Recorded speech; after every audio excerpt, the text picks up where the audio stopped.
Hey, everybody, and welcome back to this week's episode of the Women in Youth Ministry podcast. My name is Heather Kennison, and today we are graced to have the one and only Kara Powell. Kara is the executive director of Fuller Youth Institute, helps lead the 10 by 10 collaboration, and is the chief of leadership formation at FYI. Named by Christianity Today as one of the 50 women to watch, Kara serves as a youth and family strategist for Orange and also regularly speaks at Parenting and Leadership Conference. Kara is the author or co-author of a number of numerous books, including recently, and I have my copy, I just got this morning, Faith Beyond Youth Group. So, yay! Yeah, so welcome, Kara, and say hello, and then give us a fun fact about yourself, unrelated to ministry. We got to push ourselves. That's great. I'd be happy to. So, hey, everyone. I'm super honored to be here. I believe so much in youth ministry and young people and adults who invest in young people that it's an honor to have this conversation. Well, fun fact, I am training for a hike that our family is doing coming up in a few months where we're hiking into the Grand Canyon and out of the Grand Canyon. So I did an 8-mile hike this weekend, 4 miles uphill, 4 miles downhill. And today I'll do a shorter one because that's all I have time for. But that's kind of the new thing in my life. My family, they're all honestly really good hikers. And so I feel like the weak link in the chain. So trying to get up to speed with my family before we go. That's awesome. I did not know you were a hiker. I am not. That is like my least favorite kind of exercise is like walking or running. Well, if I was a hiker, I wouldn't have to be training. So I'm actually really committed to working out. Like I go to the gym 3 or 4 times a week. I love Zumba. I love my spin class.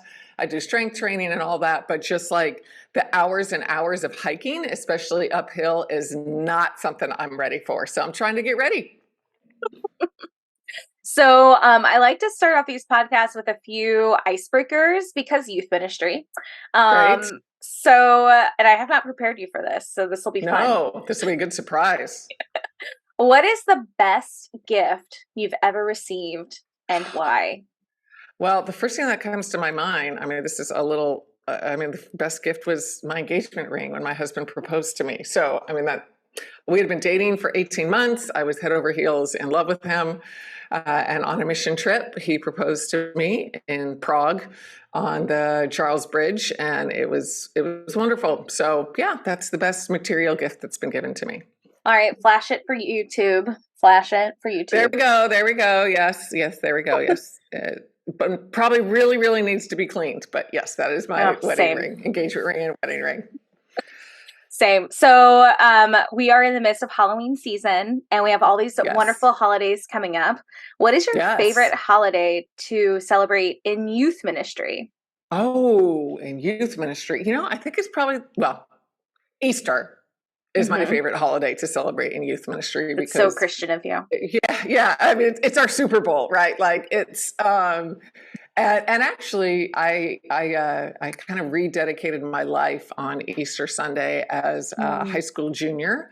And so that also has meaning to me. But if we take away Easter and Christmas, I love Thanksgiving. I love Thanksgiving. I love that it's 4 days. I love the food. I love the football. I'm a fan of football.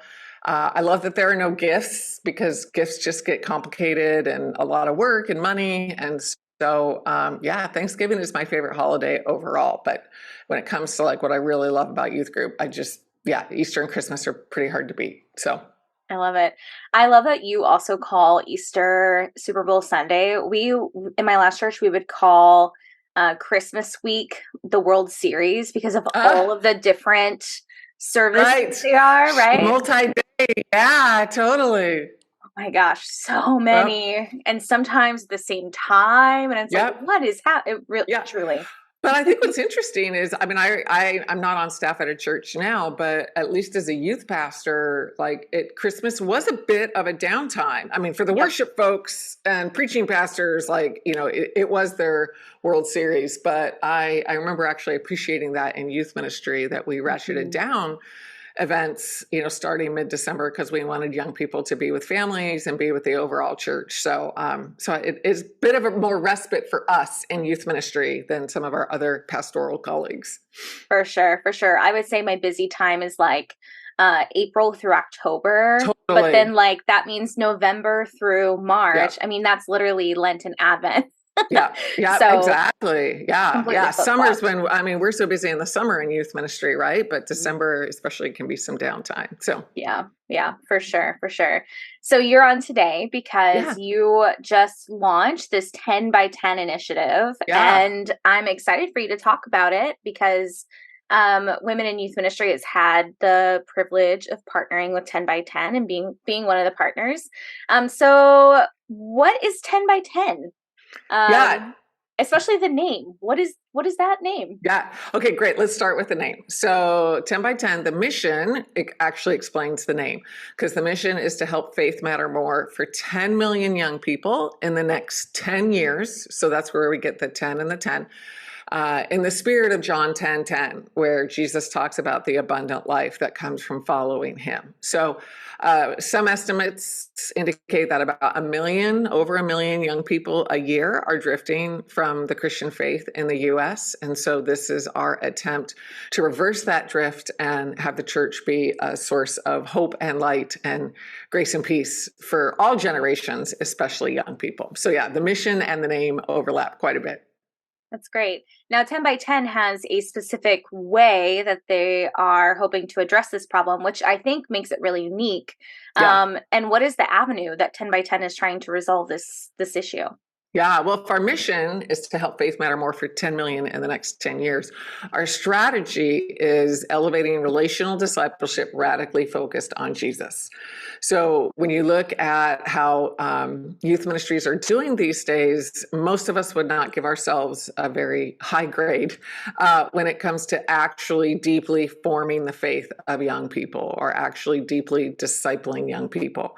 And if youth leaders are honest, a lot of us don't really know how to form that faith. And so the way that we're implementing that strategy is we're training leaders, and especially youth leaders, but also senior pastors. Our goal when our website went live on 10/10, October 10th at launch, was that 85% of the resources would be geared for youth leaders, and about 15% would be geared for senior pastors, lead pastors, executive pastors. And I think that's about where we landed. And so we are curating and creating the best resources on youth discipleship that we think exist today to equip leaders. That's great. So you're equipping youth leaders. What type of youth leaders are involved? What denominations, what organizations are part of 10 by 10? Well, Heather, that's one of the real God-sized answers to prayer. Is we were hoping we'd have about 60 denominations and organizations on board at launch, which again was October 10th. And God's provided over 100. I think we're maybe at about 110 denominations and organizations. And part of what's been so humbling and honoring is we've really wanted this to be the full Christian church. And so not just evangelicals, not just mainlines, not just Catholics, not just Orthodox believers, but really all four of those major branches of Christianity coming together. Because sure, there's a lot that separates us. Heather, you and I probably disagree on matters of doctrine just based on our denomination, et cetera.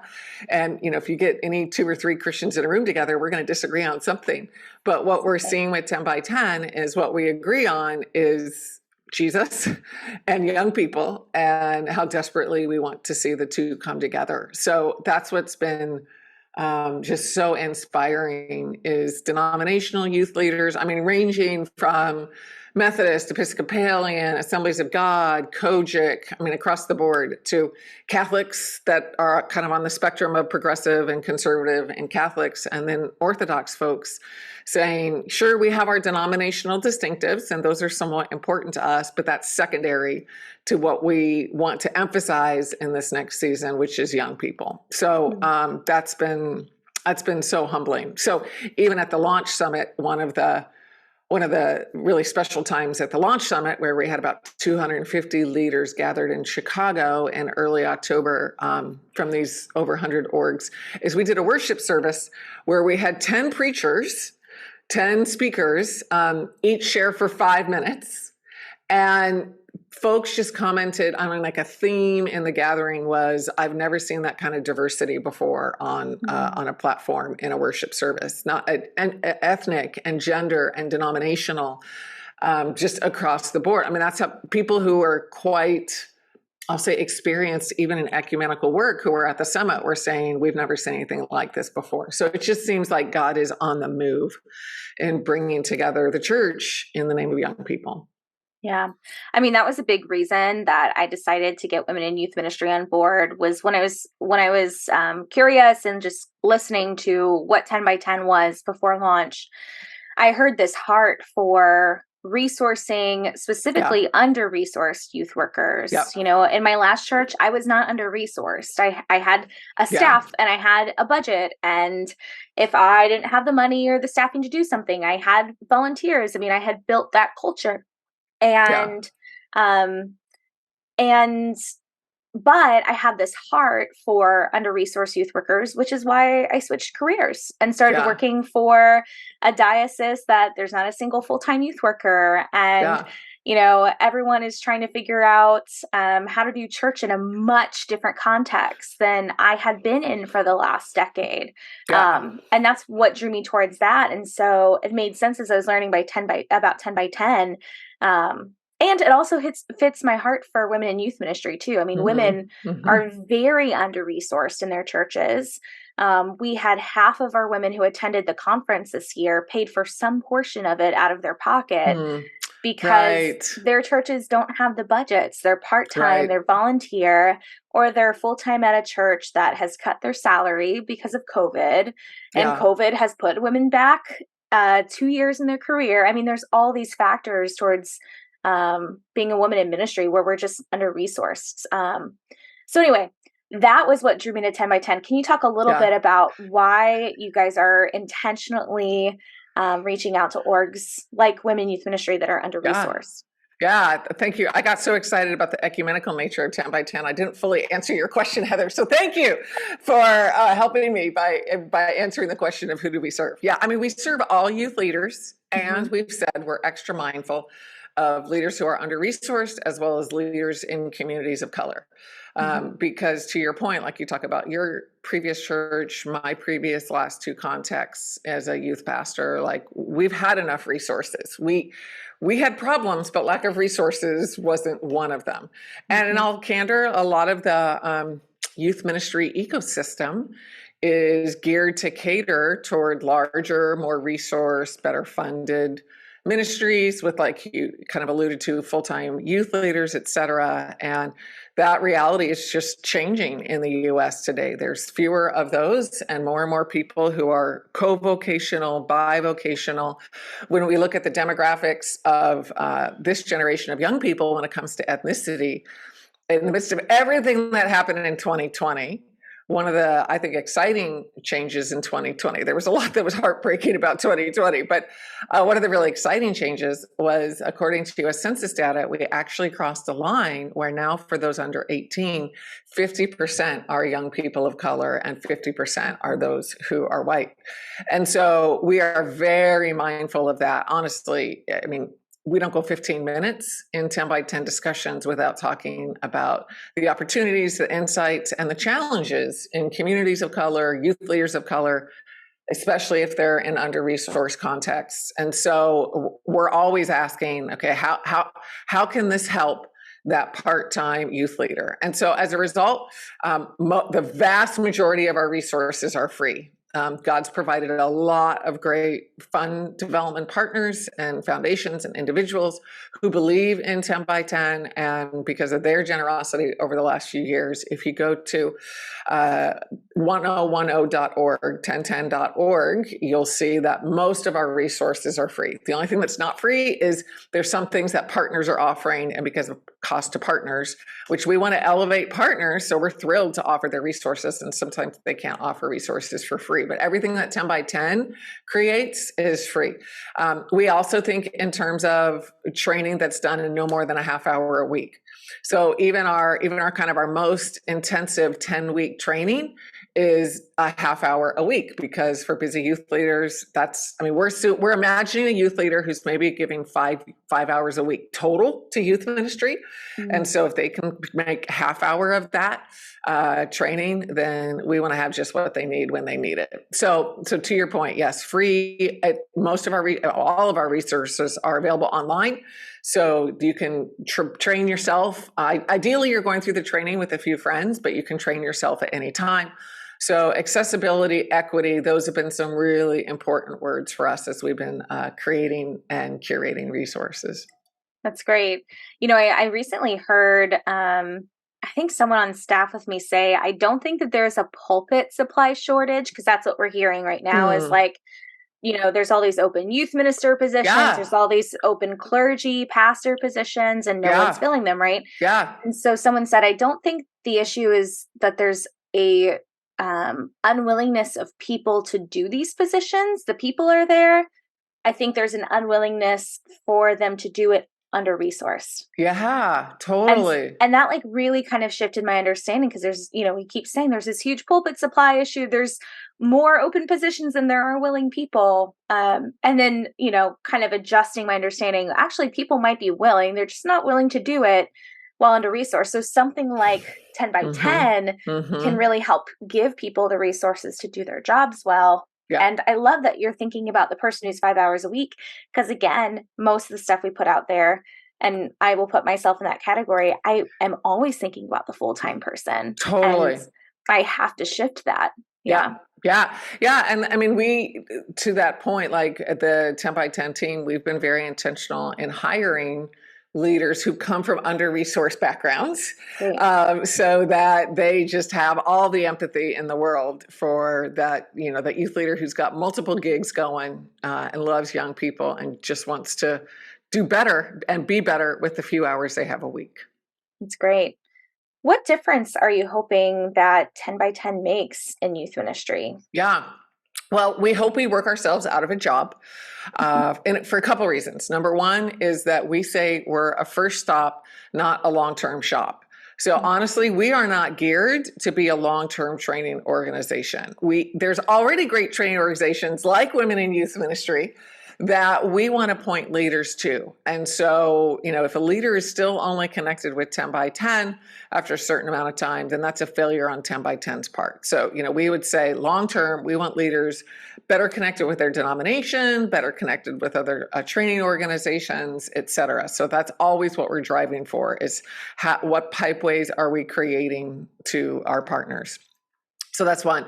And the second thing is, we want to help congregations nationwide reimagine youth ministry, youth discipleship, and young people. So, in the Full Youth Institute, out of our Growing Young research, one of our questions is, what would it look like for a congregation to place young people as one of their top three, ideally top 3 priorities, or maybe top 5 priorities? And, similarly, that's what we would love to see out of 10 by 10. And that's part of why we're also equipping senior pastors, is because, we can train every youth leader on the planet. And if senior leaders, lead pastors, executive pastors, family ministry pastors, et cetera, aren't also on board and supportive, then we won't see very much change. So we've actually identified 7 discipleship emphases, Heather, and these are kind of the content skeleton for everything we do. And 2 of them are mentors and family. So, how do we mobilize those adults who are so key in a young person's life? 3 of them have to do with young people: identity, belonging, and purpose. And this is language from Orange, from the Full Youth Institute, from Youth Cartel. How do we help young people know who they are, where they fit, and what difference they can make in Jesus? And then 2, though, have to do with the youth leader. We've gotten so much positive feedback on these as we've tested them ahead of time, tested our training and piloted ahead of time.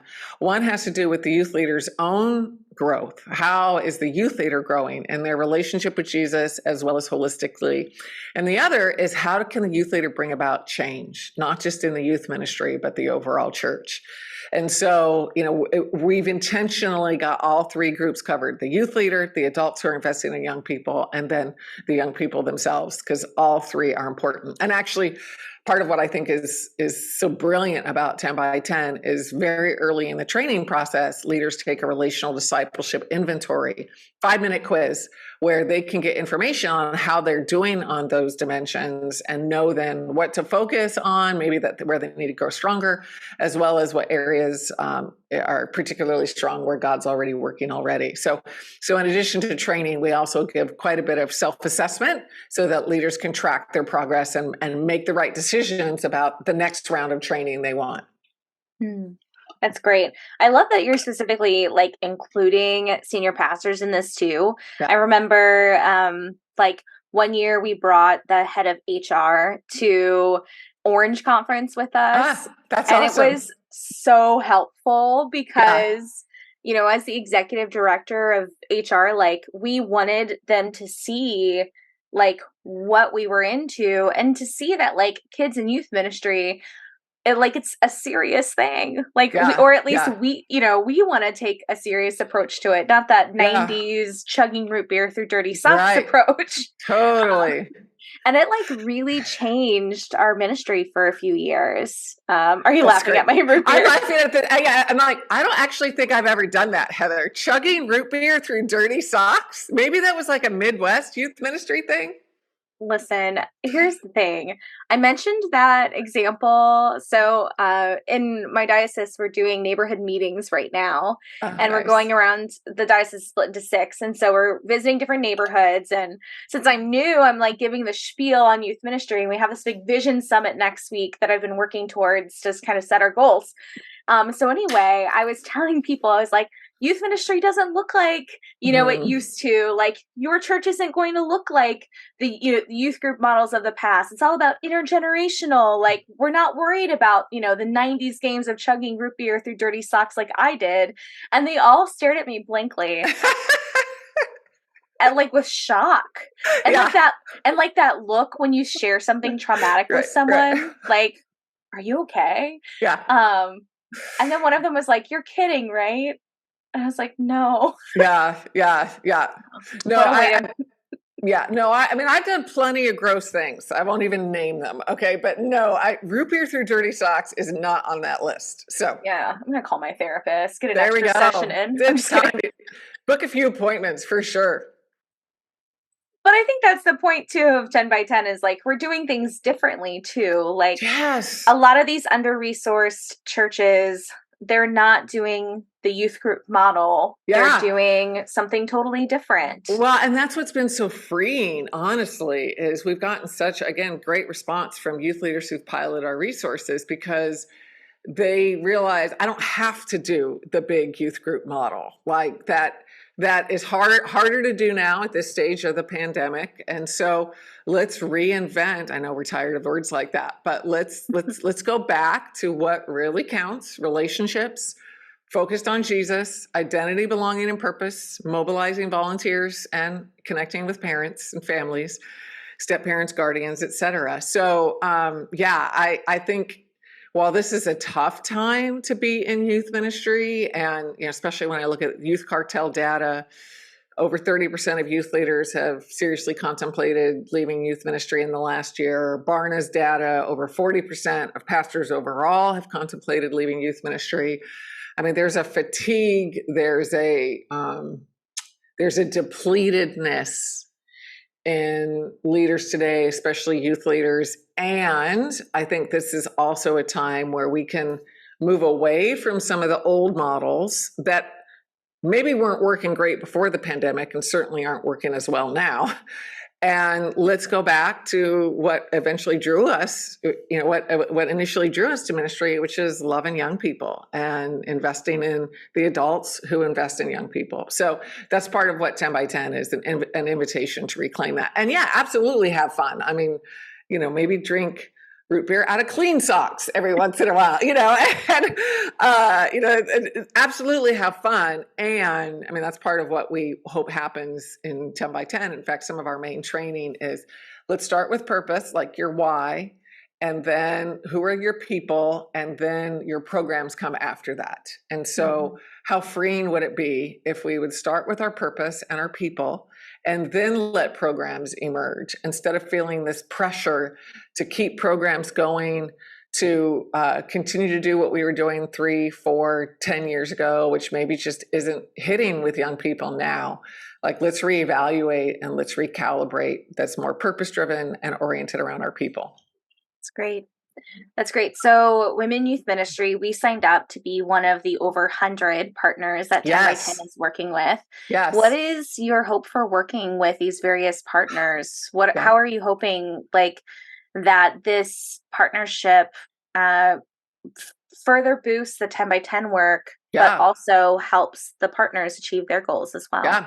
So we want to be a megaphone. That's one of the images that we use a lot. We want to be a megaphone for young people, both their pain as well as their potential. And we want to be a megaphone for the good work of partners. And so what we tend to do is invite partners to submit resources, especially as they fit with those 7 discipleship emphases, because that is our content skeleton. The good news is a lot of resources align with those 7 discipleship emphases.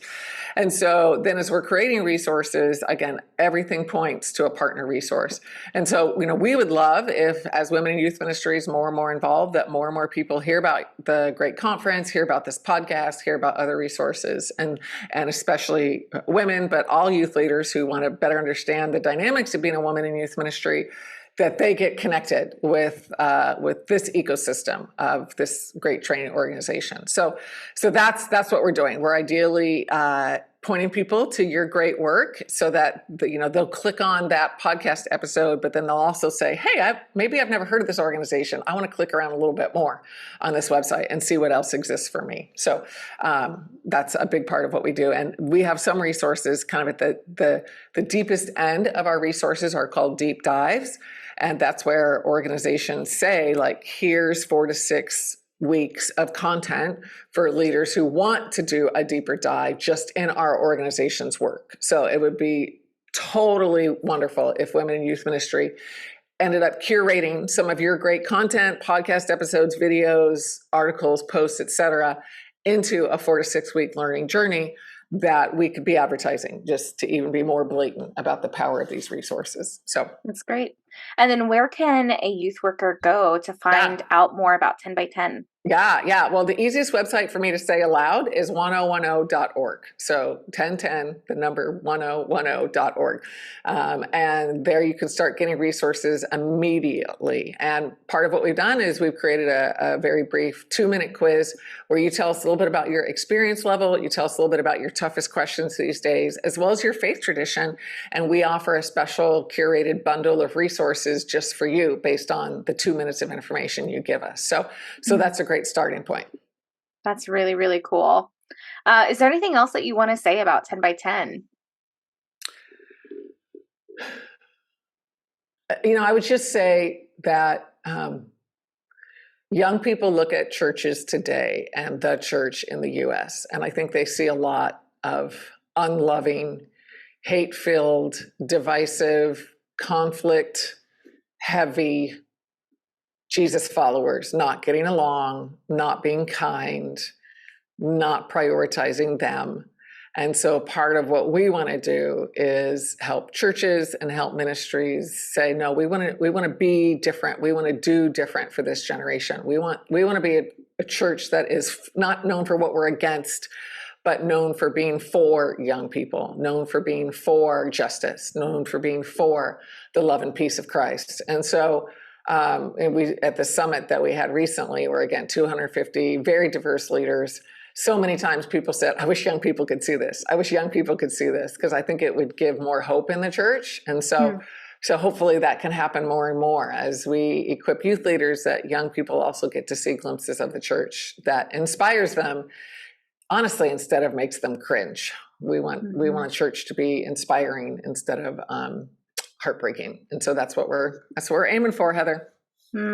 Well, I definitely am on board with that for sure. I sense that. Hmm. So we always ask one question as we wrap up these podcasts. We are the Women in Youth Ministry podcast. We have all Yeah. genders listening, but we're a Yeah. podcast specifically for women. Yeah.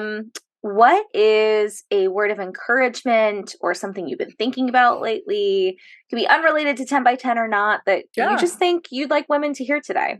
Yeah. So I'll get kind of autobiographical, if I may. Out of the work that we did related to identity, belonging, and purpose, which again is 3 of the 7 discipleship emphases, and a number of organizations are using that framework, which is great. One of the questions that we asked at the Fuller Youth Institute is, how would you, what's Jesus's best answer for our identity question?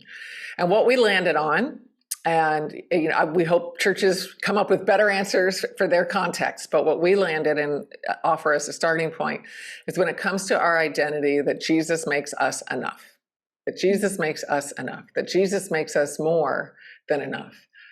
And that is one of my biggest prayers for my own 3 kids. I prayed it this morning, who are 23, 20, and 17. And again, this is where I'll get more personal. It's one of my biggest prayers for myself, that I will know that I am enough. And I think a lot of times we as women, we're especially good at comparing ourselves to others. We're especially good at focusing on our flaws instead of, the bright spots. My husband calls it, I stare at the black spot on the white wall. So, there can be a lot of great stuff happening, but I stare at that black spot. And from in my own life, what's interesting, Heather, because I think people in general, but since you asked about women, I think women, we have different areas where we don't feel like we're enough. And I don't struggle with that as a leader. That's not the issue for me. I struggle with it more as a mom and a wife. And honestly, in the last 24 hours, I have struggled with it as a wife. Mm-hmm. Am I enough? And so it's not only something I pray for my kids, but I pray it for myself, that I would rest in Jesus, and Jesus making me more than enough. And so that's the biggest thing I offer to myself as a woman in youth ministry daily. And I guess I'll extend that to all of us today. Yeah. I think that, again, kind of comes from that place of scarcity as a leader, as a woman, like always feeling like I don't have what I need. And I'm also not what others need. Like there's more that I'm supposed to give. And sometimes I just think if we slow down and found contentment with who we are, with what we have, life would be easier, maybe better or more full. We would feel abundance, even if we don't always have abundance. Yeah. No, I completely agree.